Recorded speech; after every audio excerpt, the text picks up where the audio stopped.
Praise the lord. ప్రభు నామంలో హృదయపూర్వక వందనాలు తెలియజేస్తున్నాను. దేవుని బిడ్డలారా, ఉదయకాల సమయంలో నీ లేమిని బట్టి, నీ పేదరికాన్ని బట్టి, నీ దరిద్రతను బట్టి, నీ కరువును బట్టి, నీ కొరతను బట్టి, నీ కొదువును బట్టి ఎవ్వరూ నిన్ను లెక్క చేయకుండా చూచి చూడనట్టు వెళ్ళిపోతున్నారా?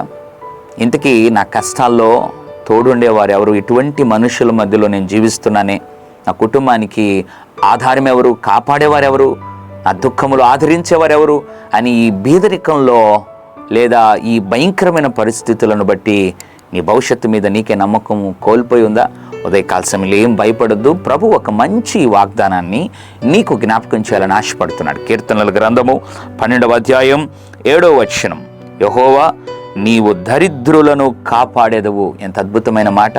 దేవుడంట దరిద్రులను ఆదరించేవాడు మాత్రమే కాదు, హక్కును చేర్చుకునేవాడు మాత్రమే కాదు, దరిద్రులను అనగా బీదలను కాపాడుతాడు.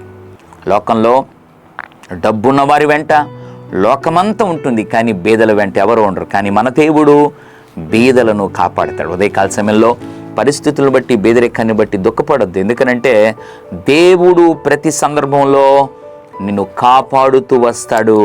నీకు, నీ బిడ్డలకు, నీ కుటుంబానికి ఏం కాదు. ధైర్యంతో నిలబడు. దేవుని యొక్క కాపుదల, భద్రత కింద క్షేమంగా జీవించగలవు. పరిశుద్ధుడా, ప్రేమగల తండ్రి, నీకు వందనాలు. దరిద్రులను, బీదలను కాపాడే దేవుడు అని మాట్లాడు. ఎంతమంది అయితే కలిగిన ప్రతికూల పరిస్థితులను బట్టి దుఃఖపడుతున్నారో వారిని జ్ఞాపకం చేసుకుని ఈ బీదరికంలో వారిని సంతోషింపజేసి వారిని కాపాడి నడిపించమని యేసు నామములో ప్రార్థిస్తున్నాం తండ్రి. ఆమెన్. God bless you.